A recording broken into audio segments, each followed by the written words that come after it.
ایک دن میرے پاس ایک شخص آیا، جاننے والے تھے، تو اس کے چہرے پر پریشانی محسوس ہو رہی تھی، پریشانی آیا تھی اس کے چہرے پر۔ تو میں نے اس سے پوچھا، جیسے وہ سلام دعا ہوئی، میں نے اس سے پوچھا، میں نے کہا پریشان مجھے نظر آ رہا ہے، زیادہ پریشان نظر آ رہا ہے۔ اس نے کہا کہ شاہ جی پریشان تو ہوں، بتائیں۔ اس نے کہا کہ شاہ جی میرے لیے دعا کریں۔ میں نے کہا دعا تو کریں گے انشاءاللہ، آپ کے لیے دعا کریں گے، سب مسلمانوں کے لیے دعا کریں گے، دعا سب کے لیے کرتے ہیں۔ کیا مسئلہ درپیش آیا؟ کہہ رہے تھے کہ اللہ پاک رشتے کا کوئی بندوبست کرے، رشتہ کوئی مل جائے۔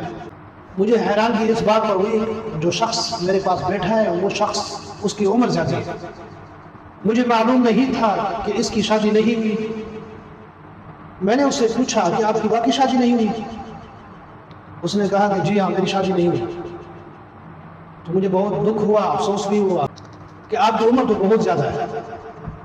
اس نے کہا کہ جی ہاں عمر تو بہت زیادہ ہے، تقریباً میرے اندازے کے مطابق اس کی 40 کے آس پاس تھی۔ جب اس سے میں نے پوچھا تو اس نے کہا کہ میری 42 سال عمر ہے۔ مجھے بہت دکھ ہوا۔ میں نے کہا اللہ پاک بہتری کریں گے اور اللہ پاک آپ کے لیے اچھے رشتے کا بندوبست کریں گے۔ تو اس کو میں نے ایک عمل بتا دیا۔ اچھا دوسری بات، ایک دن میرے پاس ایک بچی ساتھ تھی، والدین تھے اس کے، تو وہ آئے، انہوں نے کہا کہ ہمیں ایک تعویذ ہے۔ میں نے کہا کس چیز کے لیے؟ کہہ رہے تھے کہ رشتے کے لیے۔ پوچھا کس کے رشتے کے لیے؟ وہ والدین کہہ رہے تھے کہ یہ ہماری بچی ہے اور اس کا رشتہ نہیں ہو پا رہا۔ بچی سے جب پوچھا کہ آپ کی ایج کیا ہے، عمر کیا ہے، انہوں نے کہا کہ ہماری عمر 34 سال ہے۔ تو آپ خود اندازہ کریں کہ 34 سال تک جس شخص کی شادی نہ ہو وہ کتنا پریشان ہوگا۔ اصل مسئلہ یہ ہے کہ ایک تو ہم خود اس چیز کے گناہگار ہیں، یعنی جب رشتہ کہیں سے آ جائے تو ہم نخرے کرنے لگ جاتے ہیں، یہ شخص مجبور ہے۔ یہ بات آپ نے یاد رکھنی کہ رشتہ آسمان پہ بنتا ہے۔ آپ نے وہ کہاوت سنی ہوگی کہ رشتے آسمانوں پہ بنتے ہیں، اس میں کوئی شک نہیں ہے۔ ایک شخص آپ سے اتنی دور سے لاہور سے آ رہا ہے، ایک مثال آپ کو میں دے رہا ہوں، آپ کے لیے، آپ کے گھر آ رہا ہے، تو کون بھیج رہا ہے؟ کس نے اس کے دل میں ڈالا ہے؟ کس نے اس کے دل میں ڈالا کہ آپ وہاں جا کر آپ لئیے میں جائیں، فلاں شخص کے پاس جائیں اور وہاں رشتے کی بات کریں؟ تو بات یہ ہے کہ جو شخص آپ کے پاس آ رہا ہے اللہ پاک ہی بھیج رہا ہے۔ یہ مت سوچنا کہ وہ مجبور ہے تو میرے پاس آ رہا ہے۔ ہر شخص محتاج ہے۔ کوئی شخص اپنے آپ کو پورا نہ سمجھے، کوئی شخص یہ نہ کہے کہ میں پورا ہوں، میں کسی کا محتاج نہیں ہوں، ہم سب اللہ پاک کے محتاج ہیں۔ اللہ پاک انسان پر ایسا وقت لے کر آئیں گے، جو شخص ناشکری کرتا ہے، تکبر کرتا ہے، کہ ساری زندگی اس پریشانی سے اپنی جان نہیں چھوڑے گی۔ یہ یاد رکھنا۔ جس شخص سے پہلے جس کی میں نے بات کی ہے، وہ کہہ رہا تھا کہ ایسے زبردست رشتے آئے، ہم نے اتنے سخت شرائط رکھے کہ وہ غریب چلے گئے۔ تو اللہ تعالیٰ کی پکڑ ہے کہ نہیں؟ جب آپ کے پاس اچھے رشتے آئے تو آپ نے ان کو ٹکرایا، آپ نے سخت شرائط رکھ کر ان کو ٹکرایا، آپ نے ان کو مایوس کیا، آخر ان کا رشتہ کہیں نہ کہیں ہو گیا ہوگا۔ یہ امید ہے جو شخص آپ کے پاس آیا وہ گھر نہیں بیٹھا ہوگا، اس کا کہیں نہ کہیں رشتہ ہو گیا ہوگا۔ اللہ پاک نے اس کا بندوبست کیا، مگر یہ ہے کہ اللہ پاک نے آپ کو سزا دی ہے۔ اتنے سخت شرائط رکھنے کا فائدہ کیا ہے؟ ایک دنیا کی لالچ، پیسے کی لالچ کبھی نہ کرو۔ تو بات کر رہا تھا، والدین بہت پریشان تھے بچی کے بارے میں۔ انہوں نے کہا کہ شاہ جی ہمارے لیے دعا بھی کرنا، بہت صدمے میں تھے، بہت دکھی تھے، ہمارے لیے دعا بھی کرنا اور ہمیں تعویذ بھی دینا تاکہ اللہ پاک کو رشتے کا بندوبست کرے، اللہ پاک ان کی شادی اچھی جگہ کرے۔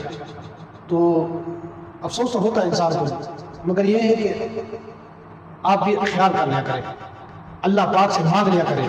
اگر کوئی ایسی پریشانی آپ پر آ جائے تو اللہ پاک کی طرف متوجہ ہو لیا کریں، اللہ پاک کی طرف رجوع کر لیا کریں. سب مسئلے مسائل اللہ پاک نے ہی حل کرنے ہیں، انسان کی بس کی بات نہیں، نہ انسان کسی مسئلے کو حل کر سکتا ہے.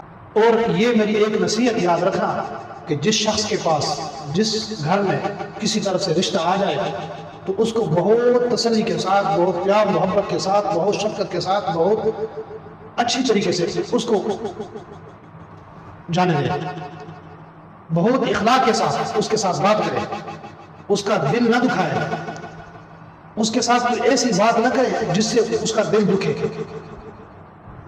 جس سے اللہ پاک ناراض ہو جائے.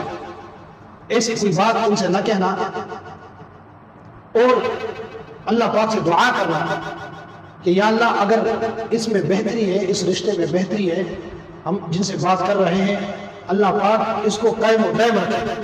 اللہ پاک سے یہی دعا کرنا کہ یا اللہ اگر اس میں بہتری ہے تو یا اللہ اس کو خیر کی طرف لے کے جانا، اس رشتے کو خیر کی طرف لے کے جانا. یا اللہ اگر بہتری نہیں ہے اس چیز میں، اس رشتے میں، تو یا اللہ اپنی قدرت سے یا اللہ اس کو ختم کر دینا. جب آپ اللہ کی طرف متوجہ ہوں گے انشاءاللہ اللہ پاک آپ کی طرف متوجہ ہوں گے. تو عرض کر رہا تھا کہ اس کے بعد میں نے یہ ارادہ کیا، یہ نیت کی ہے کہ میں ایک ایسا ادارہ قائم کر دوں، ایک ایسا سینٹر بناؤں جس سے مسلمانوں کا فائدہ ہو، جس سے کسی غریب کا فائدہ ہو، جس سے کسی امیر کا فائدہ ہو، دونوں کا فائدہ ہو. غریب یہ سب محتاج ہے رشتے کے لیے، چاہے امیر ہو یا غریب ہو، غریب بھی محتاج ہے، امیر بھی محتاج ہے اللہ کا. تو ہم نے اس وقت ارادہ کیا کہ ہم ایک ادارہ بنائیں گے، وسیلہ شفا رشتہ سینٹر، تاکہ ہر شخص تک ہماری یہ آواز پہنچ سکے. جو آپ کو بتا رہا ہوں کہ جن کے پاس رشتے ہو، جو پریشان ہے بچی کے لیے یا بچے کے لیے، وہ ہمارے واٹس ایپ پر رابطہ کر سکتے ہیں. اپنا پروفائل بنا کے وہ لکھ کر تو اس طریقے سے پھر ہمارے واٹس ایپ پر رابطہ کریں. ہم اسی کو ہم سوشل میڈیا کے ذریعے لوگوں تک جو ہمارے پاس رشتے آتے ہیں ان تک پہنچائیں گے. ہمارے پاس روزانہ کی بنیاد پر لوگ آتے ہیں رشتوں کے لیے، تو ہم ان تک آپ کی بات پہنچائیں گے، آپ کی آواز پہنچائیں گے. ہر ذات کا رشتہ ہمارے پاس آتا ہے، ہر قوم کا، ہر مسلک کا، دیوبندی، بریلوی، اہل حدیث، ہر قسم کے رشتے ہمارے پاس آتے ہیں. ہم ان تک آپ کی آواز پہنچائیں گے، آپ کا پروفائل اس کے سامنے رکھیں گے. تو انشاءاللہ جدھر سے آپ کی نصیب ہو، جدھر آپ کی قسمت لکھی ہو، جہاں آپ کی روزی روٹی لکھی ہو، وہاں اللہ پاک خیر و عافیت کا معاملہ فرمائیں گے. یہ بات میں آپ سے ایک عرض کرنا چاہتا ہوں کہ جانچ پڑتال آپ کو خود کرنی ہے. یہ آپ شروع سے میں آپ کو بتا رہا ہوں کہ جانچ پڑتال آپ نے خود کرنی ہے. کوشش کرے کہ دیندار لڑکا ہو اور شرابی نہ ہو، نشئی نہ ہو اور بے دین نہ ہو. اس کی طرف آپ زیادہ کوشش کر لیا کریں. اگر اچھے خاندان کا ہوگا تو انشاءاللہ آپ کا رشتہ قائم اور دائم رہے گا. بچے والے جو ہے وہ دیندار ہوں گے تو آپ کا رشتہ انشاءاللہ امید ہے قائم اور دائم رہے گا. چاہے بچی والے ہو وہ دیندار ہونے چاہیے. تو اس کی طرف آپ نے دیکھنا ہے، جانچ پڑتال آپ نے خود کرنی ہے اور سوچ وچار کے بعد پھر آپ نے رشتے کا ہاں کرنا ہے. اس چیز کا آپ نے خصوصی خیال کرنا ہے کہ جانچ پڑتال میں آپ نے کمی کوتاہی نہیں چھوڑنی. وسیلہ شفا رشتہ سینٹر پہ آپ رابطہ کر سکتے ہیں، ہمارے واٹس ایپ نمبر پر رابطہ کریں.